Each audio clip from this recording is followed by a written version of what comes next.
Bruno. Bueno, nosotros somos el equipo 4 conformado por Bruno, Diego y Aranza y yo, Priscila Naí, y vamos a presentar el análisis transcriptómico del efecto de plantas medicinales en el tratamiento de enfermedades metabólicas. Como dijo la doctora al principio, esto se dividió en dos secciones. Lo primero fue lo teórico y nos enfocamos en una enfermedad metabólica. Se hizo un análisis informático mediante diversos softwares para conocer el efecto de los extractos de las plantas medicinales en rutas metabólicas y cómo afectaban a los genes involucrados en la diabetes, y así apoyar el uso de estas. Lamentablemente por la falta de datos, o sea, lo ideal era que los dos fueran de lo mismo, pero por la falta de datos tuvimos que trabajar en lo experimental con otro paper.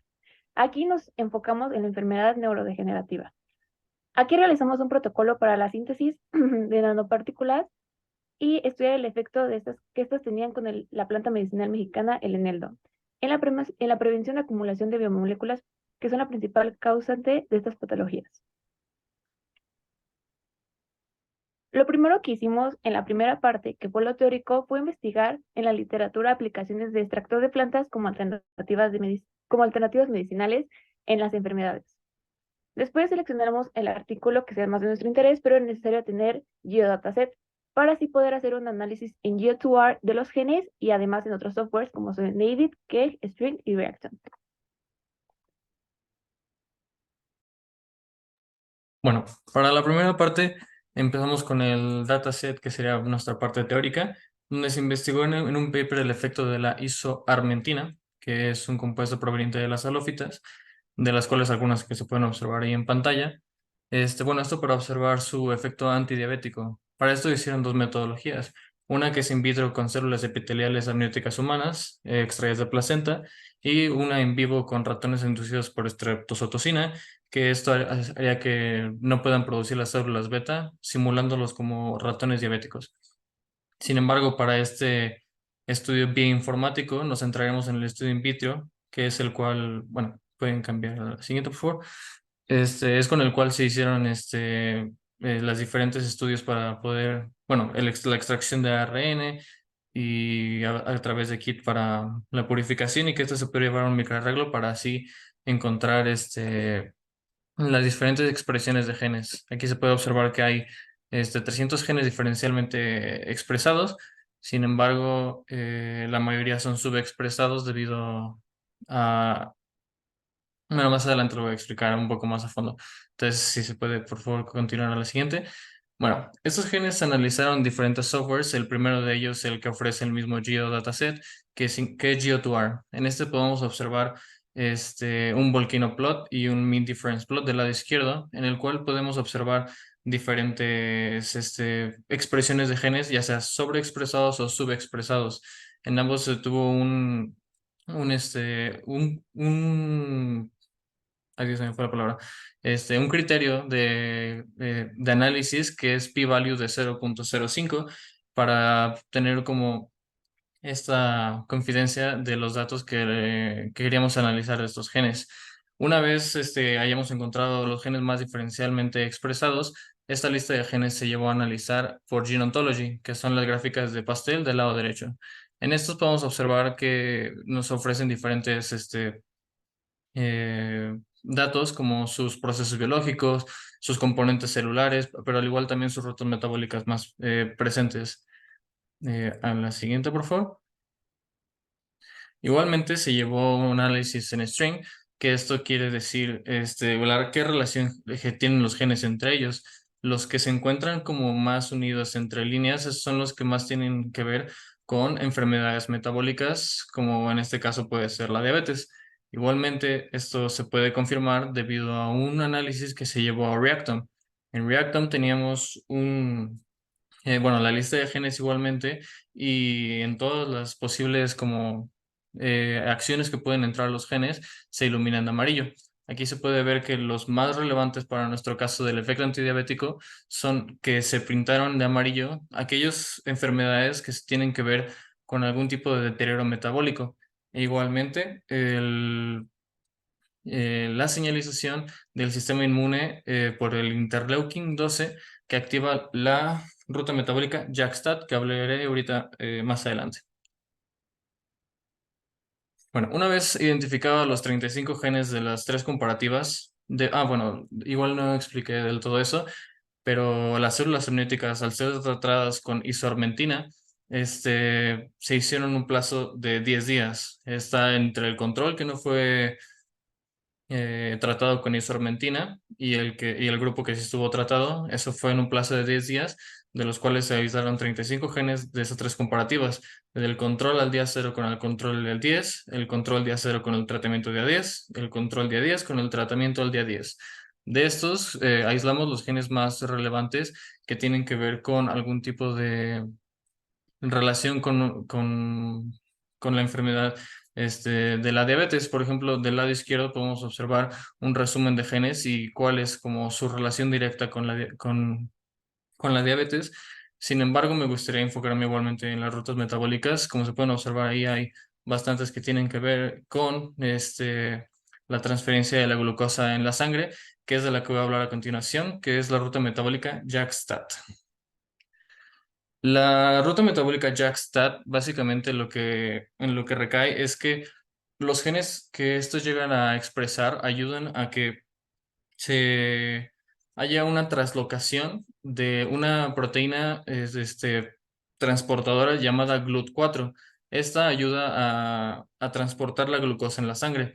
Por lo tanto, aquellos genes que se sobreexpresaron y activan esta ruta metabólica, hay una mayor translocación y expresión de esta proteína para que pueda ayudar a que cuando la insulina entra a estas células, esta pueda transportar la glucosa a través de esta proteína bueno, la proteína está en la membrana y esta ayuda a que pueda pasar más fácilmente hacia dentro del torrente sanguíneo.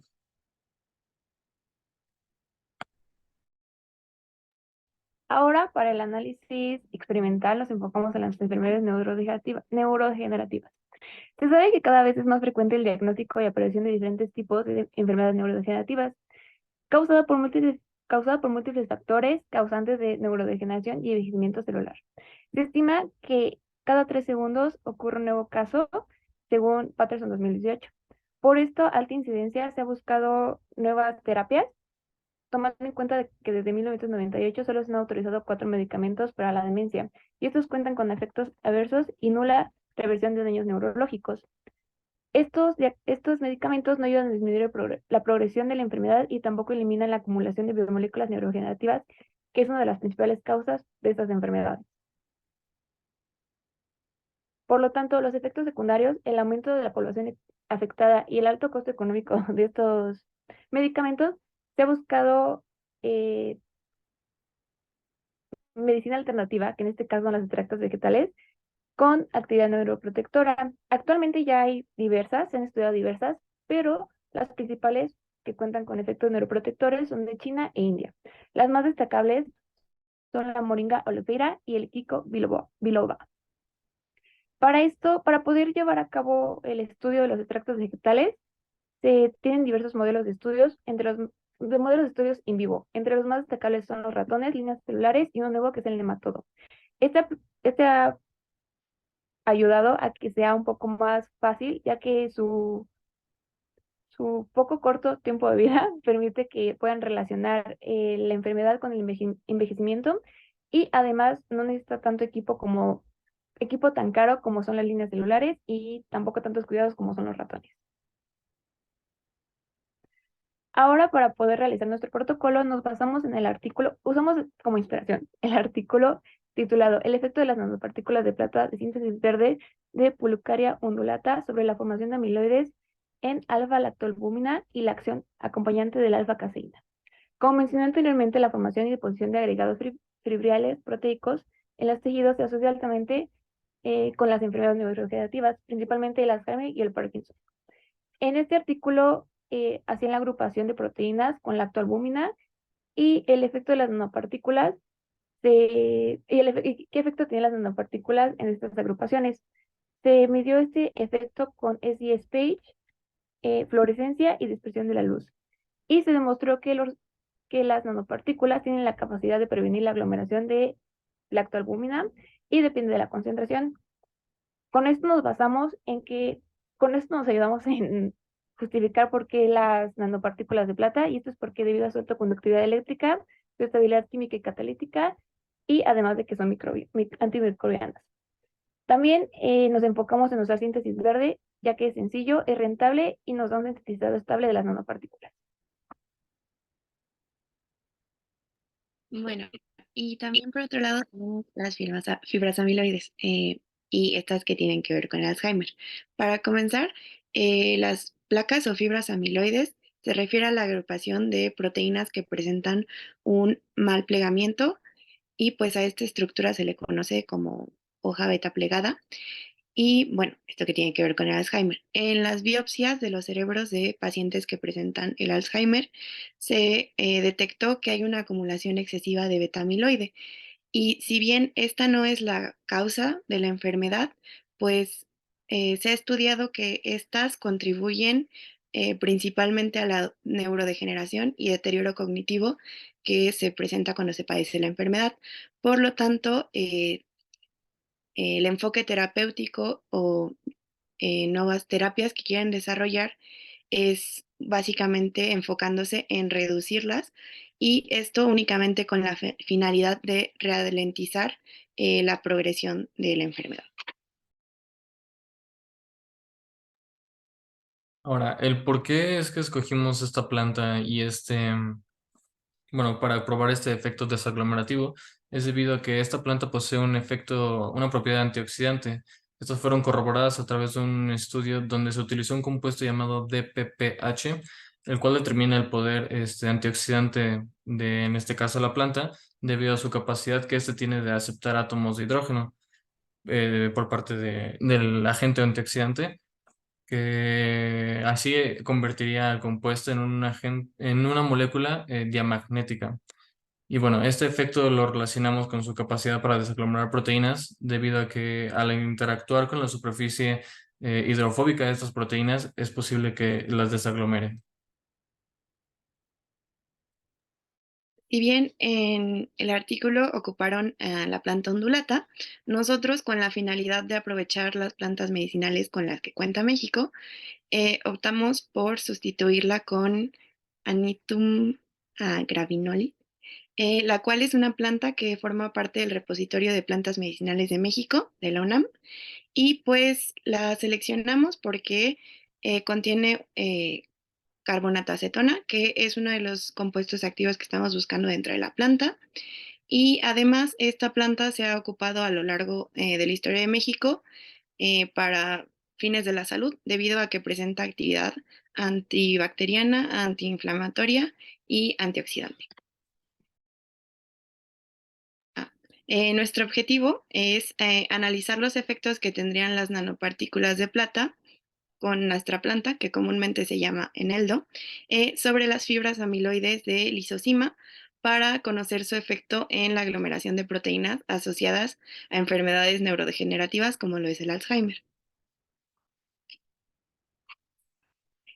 Para esto tuvimos que hacer la extracción de la planta y pues optamos por una maceración con etanol, esto con la finalidad de proteger y preservar los compuestos activos de interés de la planta y una vez macerado se filtró para retirar todos los restos vegetales que podían presentarse y se pasó por el rotavapor ya que este pues al no ocupar eh, altas temperaturas pues nos ayuda a que no se desnaturalicen nuestros compuestos.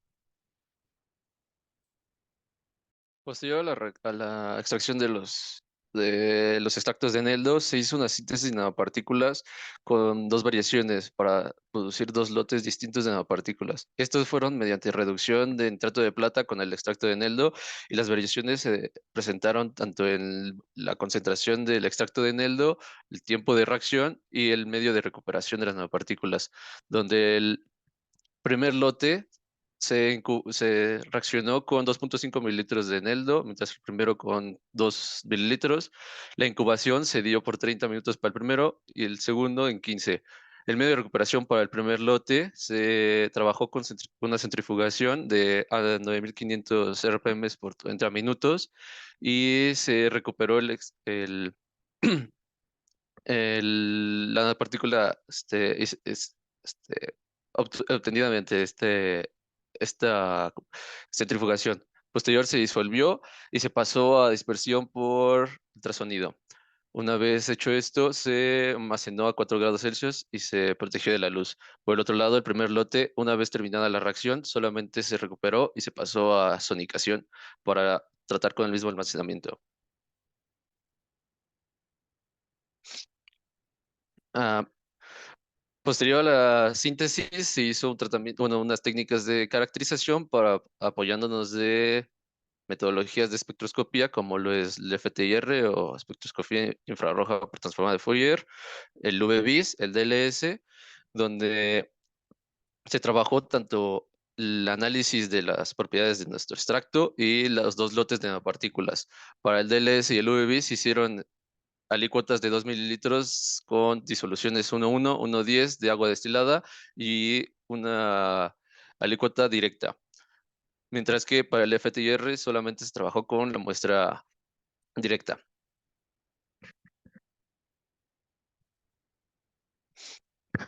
Los resultados obtenidos por los equipos de espectroscopía presentaron bandas de transmitancia de OH y aminas a 3.400 y 3.300 centímetros a la -1, característicos de los fenoles y aminas alifáticas primarias. También se identificaron bandas de transmitancia de 2.900 centímetros a la -1 o número de onda de alcanos y las más importantes que a nuestra perspectiva, esto para el extracto, no para las nanopartículas, se presentaron bandas de absorbancia de 1.650 y 1.580 para alquenos y aminas que se pueden atribuir a la presencia de compuestos orgánicos complejos que favorecieron la formación de nanopartículas.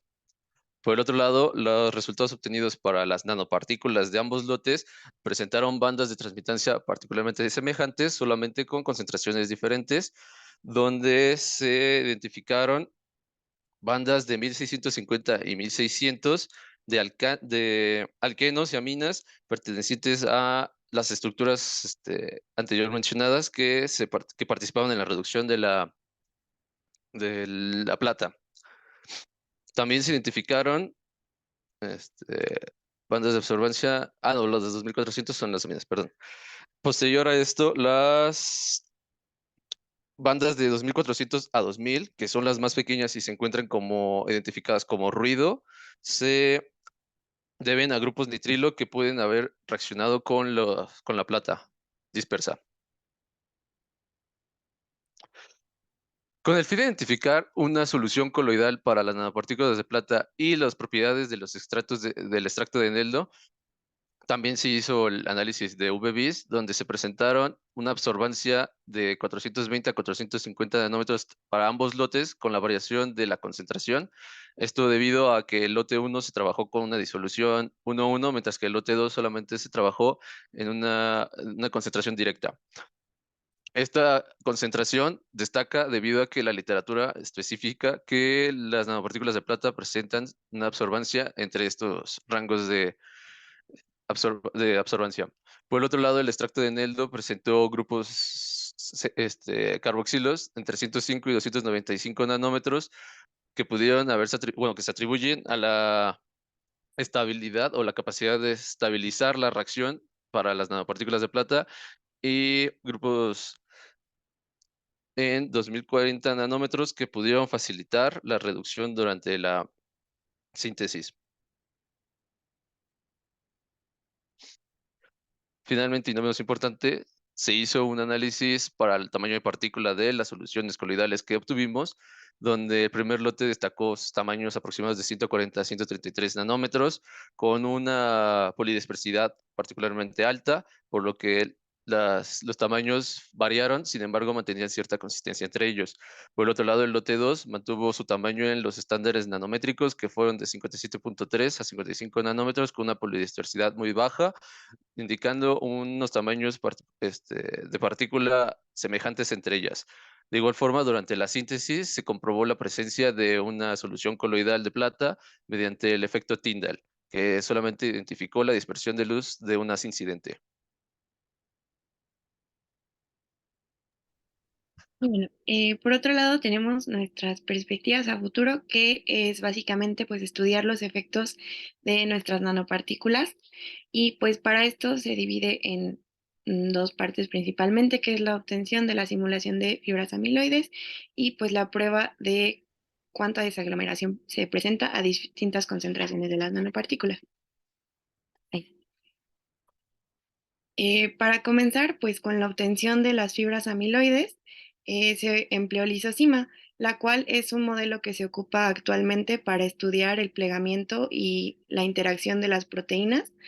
Y pues para esto, a la lisosima se diluyó en un buffer de fosfatos y este fue sometido a cambios de temperatura de 25 grados a 50 cada 5 minutos.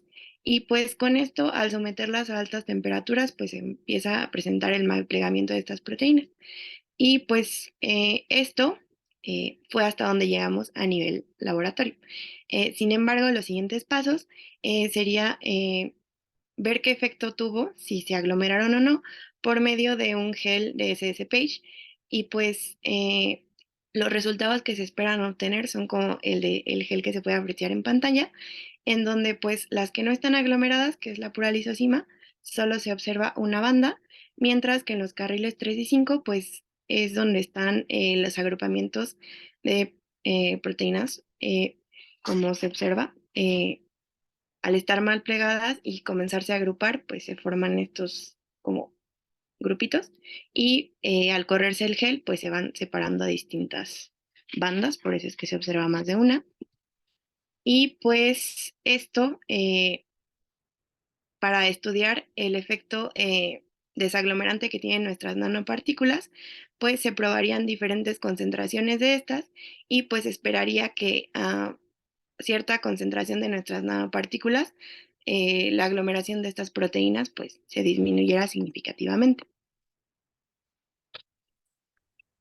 Para finalizar, creemos que el estudio de las plantas medicinales para el tratamiento de enfermedades neurodegenerativas debe seguir en proceso, ya que aún la información es escasa.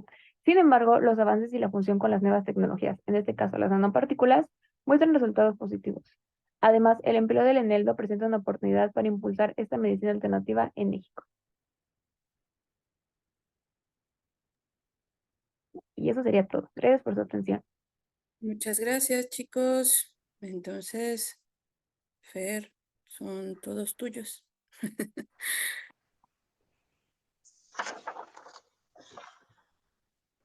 ¿Sí me escuchas bien, Auro? ¿Sí me escuchan bien? Sí, te escuchamos bien. Se congeló un poquito la imagen, pero te escuchamos perfecto.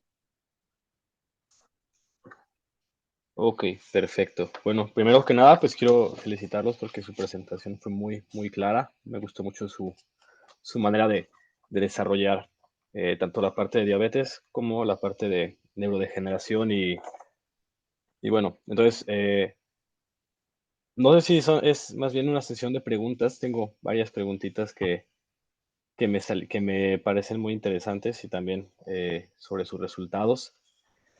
Entonces, bueno, la primera, y me parece muy interesante que mencionaron la ruta metabólica, la JAK-STAT, y concretamente con la proteína GLUT4, ¿no? Que es un transportador de glucosa.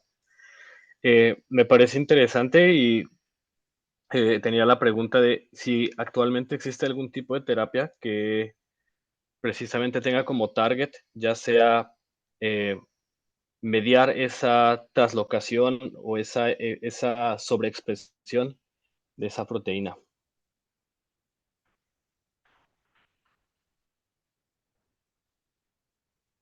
Creo que como una terapia directamente para expresar esa proteína, no indagamos mucho en ese aspecto como de específicamente para la proteína.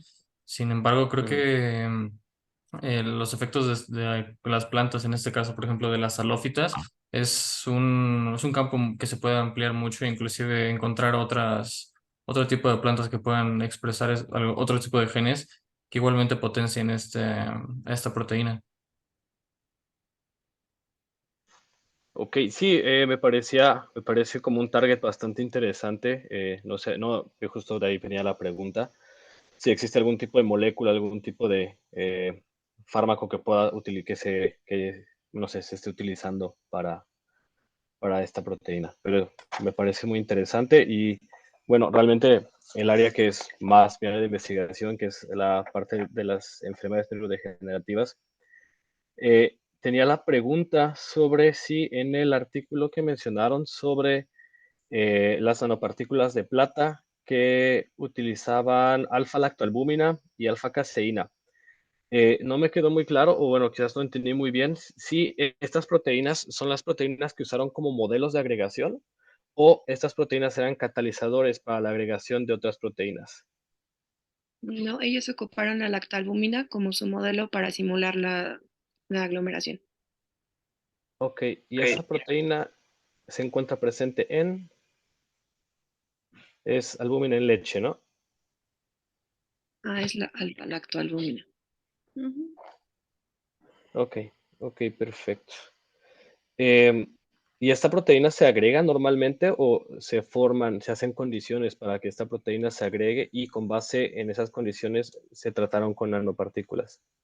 Este, le añadieron diferentes concentraciones de sus nanopartículas y igual que nosotros las sometieron a cambios de altas temperaturas para ver qué relación tenía la concentración de nanopartículas con cuánto se podía disminuir la aglomeración. Ok, perfecto. Em, También tenía una pregunta sobre el efecto antioxidante del PPH. Mencionaban que esta molécula, no, que la molécula antioxidante actuaba sobre la superficie de los agregados y concretamente con residuos hidrofóbicos. Pero normalmente, bueno, hasta donde yo recuerdo, los agregados proteicos, los residuos hidrofóbicos, al contrario, no están expuestos al solvente, sino que se encuentran ocultos dentro de la fibra del amiloide, sí, y que los residuos que están en la superficie del amiloide, de la fibra, son hidrofílicos precisamente porque están expuestos al solvente o al medio acuoso. Eh, no sé si eso me quedó, no sé si haya como alguna evidencia de este efecto o es algún postulado o alguna teoría. De que sí presenta un efecto antioxidante. De que interactúa con la superficie de las amiloides. Pues sí, ahora sí que en el paper y en las diferentes fuentes que investigamos corrobora que al tener un efecto antioxidante que fue corroborado por el DPPH, una vez que el extracto de de nuestras moléculas, por ejemplo, en este sentido de plata, pegadas con el extracto y sus grupos funcionales, estos al interactuar con la superficie, en este caso decía que como bueno, de lo que leímos era que la superficie de las proteínas aglomeradas era hidrofóbica. Esta sería como vulnerable al efecto antioxidante y provocaría la desaglomeración. Las proteínas hidrofóbicas son justamente la alfa-lactoalbúmina y la alfa-caseína, ¿verdad? Sí, O es, sí. ok, ok, Bueno, perfecto. cuando se desnaturalizan ya es que se vuelven las fibras amiloides. Ok, perfecto, sí, sí, justo, quizás en este caso esas proteínas tengan esas propiedades, pero sí, normalmente los agregados fisiológicos que nosotros trabajamos, los residuos hidrofóbicos se encuentran ocultos en lo que llamamos como el eje de la fibra para no estar expuestos al solvente. Y bueno, también me parece muy, muy interesante que hayan sintetizado nanopartículas de plata y me parece que su caracterización estuvo muy, muy bien hecha. Me parecieron bastante interesantes sus resultados también. Nada más tengo una pequeña pregunta y creo que esta ya sería la última pregunta. ¿Cómo saben cuál fue su rendimiento de su síntesis de nanopartícula? O sea, cuál fue la concentración final? ¿Cuál fue el rendimiento, un gramaje sobre miligramo? Porque al momento de querer aplicar, por ejemplo, una nanopartícula, un compuesto ¿cómo decirlo? Sobre una proteína, en un diseño experimental, pues es importante mencionar cuáles son las concentraciones que se ocupan. Y en la propuesta experimental que mencionan más bien microlitros, ¿no? 50 microlitros, 100 microlitros, 200 microlitros, tratarlas hacia las fibras del lisocima. Pero, bueno, pueden ser 50 microlitros de una solución a 1 molar o a 50 micromolar, ¿no? Y hay una diferencia muy grande a pesar de que el volumen sea el mismo. Entonces, pues bueno, ustedes pudieron determinar la concentración o el rendimiento de sus nanopartículas, y en caso de que no, ¿conocen alguna técnica o alguna manera de poder determinarla? Por nuestra parte, estuvimos intentando obtener la concentración de las nanopartículas mediante los medios de extracción. Sin embargo, al trabajar con la centrifugación y otros y secar la nanopartícula, estábamos procurando no desnaturalizar todos los compuestos orgánicos que tenían la nanopartículas, que son metodologías generalmente para solamente extracción de nanopartículas. Suelen degradar estos compuestos y obtener la nanopartícula pura, pero esa no era nuestra intención, por lo tanto solamente mantuvimos las nanopartículas en solución y buscamos conseguir las concentraciones de forma teórica, pero cierto punto no lo habíamos conseguido completamente, y se notó esta variación de las concentraciones, por ejemplo en el UV-Vis, que la variación en la tipo de solución mostró bandas un poco más concentradas entre ambos lotes, pero no pudimos hacer una concentración específica además de lo teórico. Ok, sí, no hay problema. Más bien, justo esa cuestión vino la última vez que estuvimos trabajando con uno de sus compañeros del DEC que vino a trabajar acá a Bruselas.